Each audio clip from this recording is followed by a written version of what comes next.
What's up, everybody? We are back for a special recap video after what happened last night and just the amount of important games that happened after we did the live show. Wanted to come back and give some analysis, give some thoughts to sort of complete this incredible day of soccer we had. Seattle Sounders did it. Had to wait until midnight, but they did it. In the end, it was more of a coronation than a stressful endeavor. They got a goal, added a second, then a third to really put this out of reach. But in the first 10-15 minutes, it did not look like they were going to sort of coast to this thing the way they ended up doing. They very much looked like a team who knew what they were playing for and why 68,000 people showed up to watch them. And it very much felt like a final, because it was. You throw in the injuries, first to Nuhu and then to João Paulo. Those are not only of your more valuable players. I mean, João Paulo is one of the more valuable players in the league. You know, first 15 minutes of the game, you lose two players. So you bring on your 16-year-old and Kellen Rowe, who never in a million years thought he would be playing such a key role for this team when he signed. But they weather a little bit of a storm. Pumas has one really clear-cut chance they can't put on target, can't get past Stephen Fry. And then, finally, you get the breakthrough. And it starts with Albert Rusnak, who is still trying to figure out exactly how he fits into this. Brian Schmetzer's still trying to figure out exactly how to use him. I'm skeptical of this deep-lying midfielder thing, to be quite frank. But in that moment, it works. He takes on three defenders, gets the ball into a dangerous area, ends up at the feet of Ruidíaz, gets the deflection, it goes in the net, and all of a sudden the Sounders have the energy back. They've got their goal. Pumas have to chase this thing, and they really just kind of build from there. Yeah, there were some scary moments. Stephen Fry came up with a huge save, but ultimately, and particularly in the second half, and overall in this game, you got exactly what you wanted from the Sounders stars. This is why Garth Lagerwey built a team with this much firepower. It's why they spend the money, is to have those guys deliver in moments like this. Ruidíaz, the one who gets what ultimately is the winner, adds the second. Nico Lodeiro gets the third. Rusnak's the one who makes the play to sort of start everything. Jordan Morris had a couple really dangerous moments and was stretching Pumas in the second half. They all showed up. Christian Roldan. The big names were the guys who made the impact in this game. That's exactly what you want. That's why they're all of these, designated players and high-level guys. And it's why this team, I continue to believe, is the best in Sounders history and one of the most gifted in Major League Soccer history. They are fitting champions of North America. It's only right the Sounders are the team to do this. They have the ambition, the experience.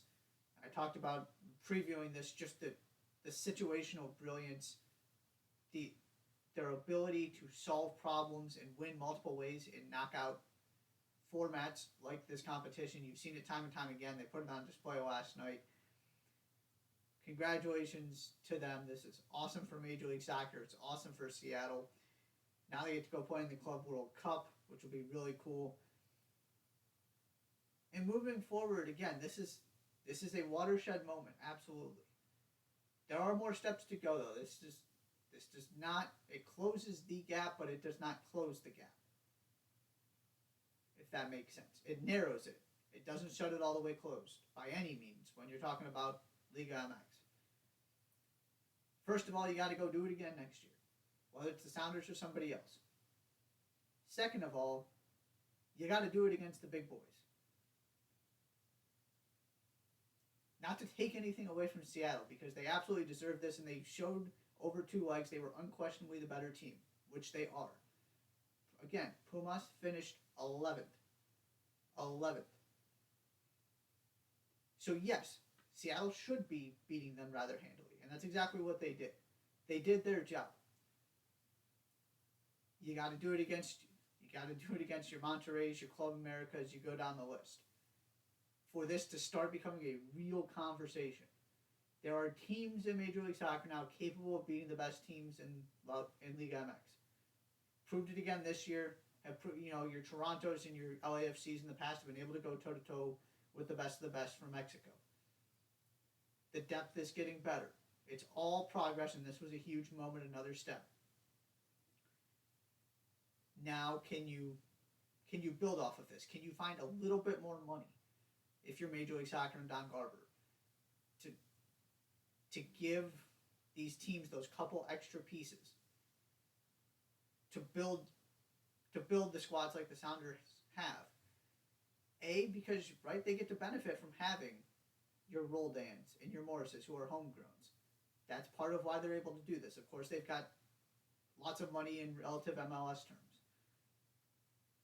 But just think about what they have been able to do with that starting 11 when fully healthy.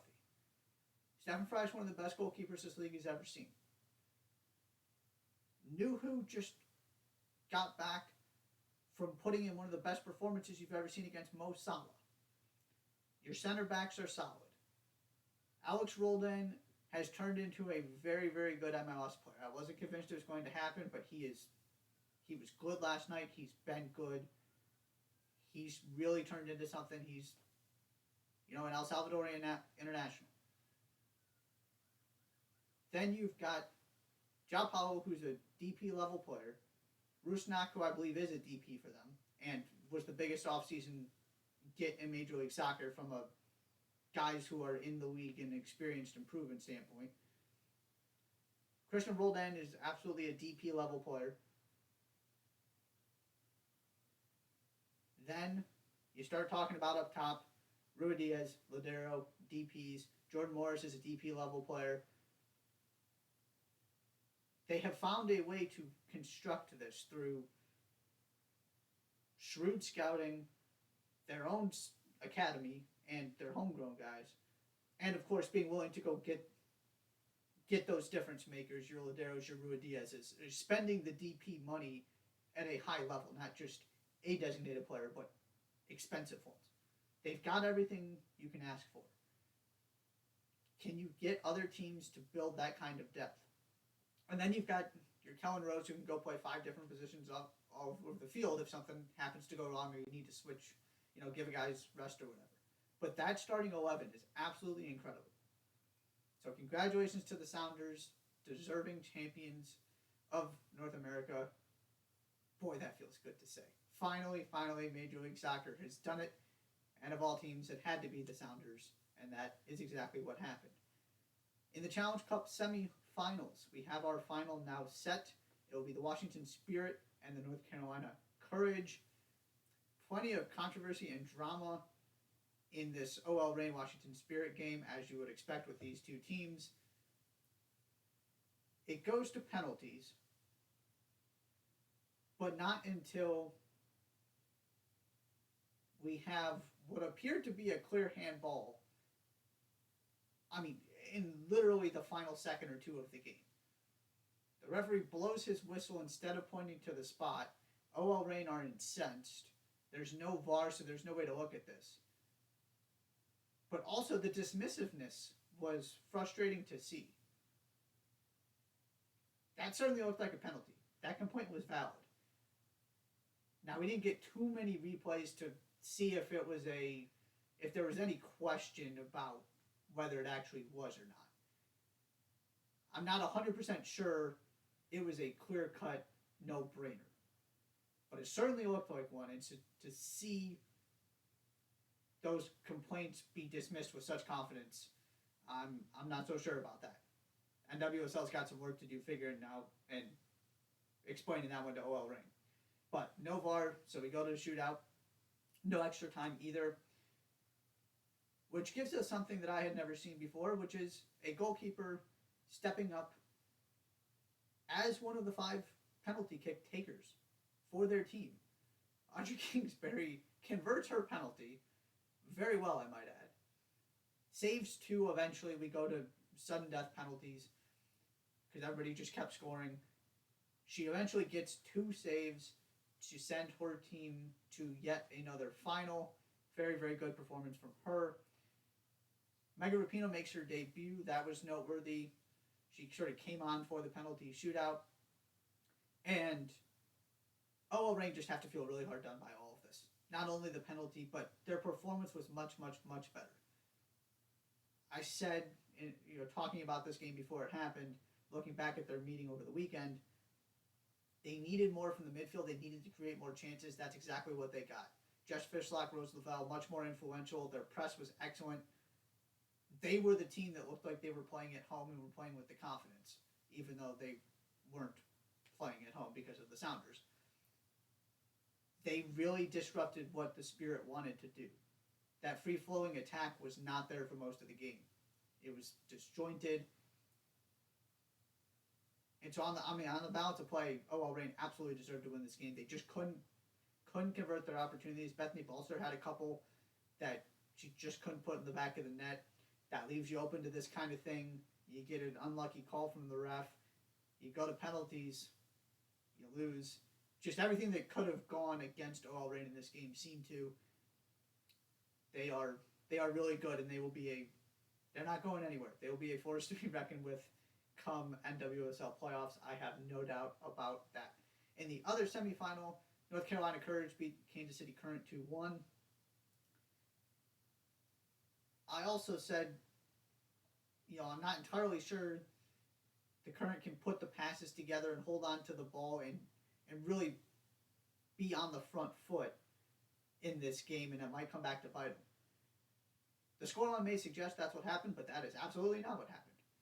They were really good in possession in particular, which is something they haven't always been great at.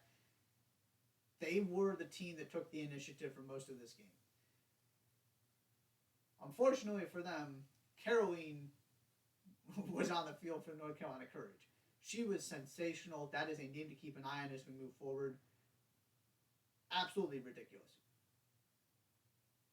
She causes the handball, which Dabinia converts to get the first goal. She creates the second goal. And all of a sudden, North Carolina look like they're running away with this thing when they've been outplayed. Second half, Kansas City get back into it. Kristen Hamilton gets the goal to make this really interesting at the end. They push. They can't get the second. If you had another 10 or 15 minutes, though, you really feel like they might have gotten it. That was a very, very good performance. Even in defeat, as you're sort of making this awkward transition from Challenge Cup semifinals back to regular season, you've got to feel really good if you're the Current. I did not expect them to play that well. Props to them. I was wrong. They absolutely came out, took advantage of that home field, that crowd, and played really well. Just Caroline and Dabinia at the end of the day were a little bit too much. That North Carolina team, little bit too much for the Current to handle. So there you have it. The Sounders are champions of North America. We've got the Washington Spirit and the North Carolina Courage about to play for the Challenge Cup in the final. Boy, start to finish, what a terrific day of soccer. Be sure to subscribe.